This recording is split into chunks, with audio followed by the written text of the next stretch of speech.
Wow, खूपच मस्त झालेले आहेत. ही डिश धोंड्याच्या महिन्यात धोंडेदान करण्यासाठी. नमस्कार, मी शीतल. घरच्या चवीच्या खास रेसिपीसाठी शीतल किचनमध्ये तुमचं स्वागत आहे. आज मी केलेले आहेत अनारसे. चला तर याची कृती पाहूया. हे बघा, इथं मी ग्लास राशनचे तांदूळ घेतलेले आहेत.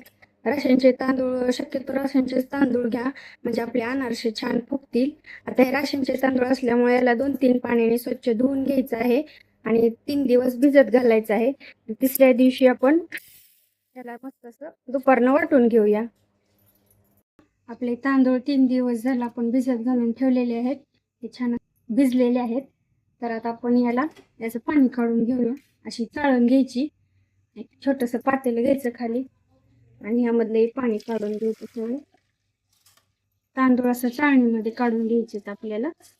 हे बघा, असं तांदूळ काढून घ्यायचं आहे आपल्याला आणि यावर वरून असं पाणी ओतून घ्यायचं, म्हणजे जे काही वास पण येत असेल, जास्त दिवस भिजत घातल्याने याला वास येतो, त्यामुळे यावरून असं पाणी ओतायचं, म्हणजे त्याचा वास निघून जातो. आपले अनारसे वास मारणार नाही. यामधलं सगळं पाणी नितळलेलं आहे. आता याला आपण फॅनखाली 15-20 मिनिटं ठेवूया, जेणेकरून असलेलं ते पण पाणी सगळं नितळून जाईल. जास्त ओलं पण ठेवायचं नाही, नाहीतर आपल्या साखरेला पुन्हा पाणी सुटेल आणि आपलं पीठ पातळ होईल अनारशाचं, म्हणून त्याला सुकू द्यायचं थोडं. आपले तांदूळ असे सुकलेले आहेत. आता याला थोडं थोडं करून आपण मिक्सरला वाटून घेऊया.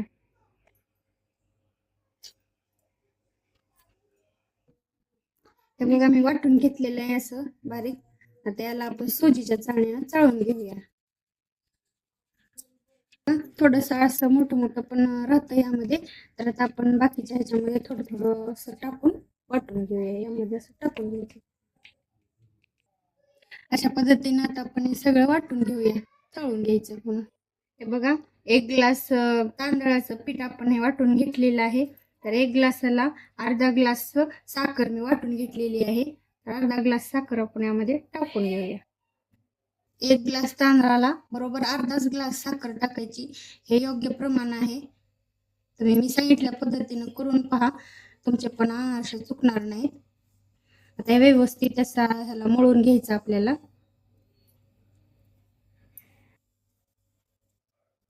हे बघा, या पिठामध्ये साखर व्यवस्थित अशी मिक्स झाली की असा याचा गोळा बनतो. असा ओबडधोबळच गोळा करून घ्यायचा आपण. हे जास्त हे होत नाही. आता रात्रभर हे आपण असे गोळे करून ठेवूया ह्याचे, म्हणजे रात्रभर मुरलं की आणखीन हे पातळ होते. नंतर बघून आपण उद्या सकाळी करणार होती, मग बघून आपण दूध किंवा पाणी वापरून आपण परत मळूया. असे गोळे करून याचा आपण बंद डब्यामध्ये याला रात्रभर मुरत ठेवायचं आहे.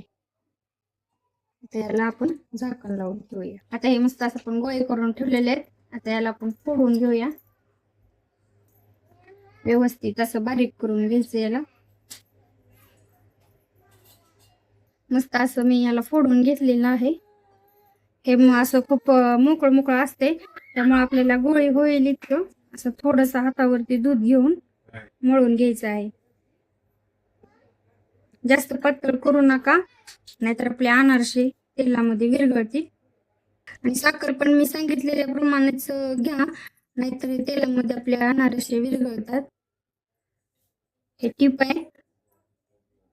असं एवढा पण घट्ट नाही गोळा मळायचा, व्यवस्थित आपल्याला हातावरची गोळी तयार व्हावी तशा पद्धतीने आपण करून घ्यायचं आहे. असं छोटे छोटे गोल करून घ्यायचे असे गोल, आणि त्याला आपण खाली खसखस लावायची. अशी थोडे असं बारीक अनारसे तयार करून घ्यायचे. बघा, अशा पद्धतीने करून घ्यायचं.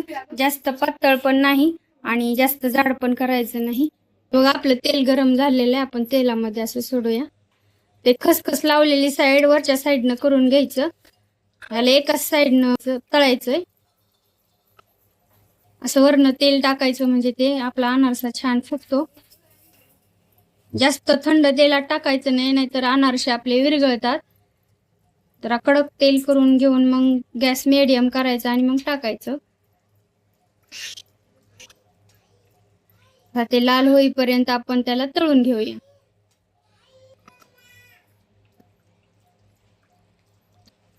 पूर्ण लाल होईपर्यंत आपलं मस्त तळून घ्यायचं आहे याला.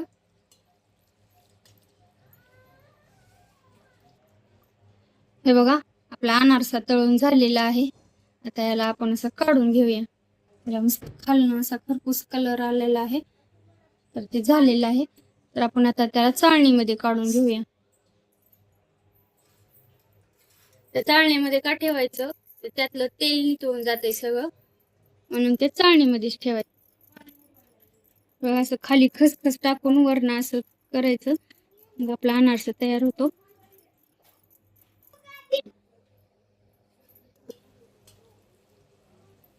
एक एक करायचं, एक एक तळायचं. एकदम करून ठेवायचं नाही, नाहीतर ते विरघळतात. अशा पद्धतीने आपण आता सगळे अनारसे तळून घेऊया. हे बघा, आपले अनारसे तयार झालेले आहेत.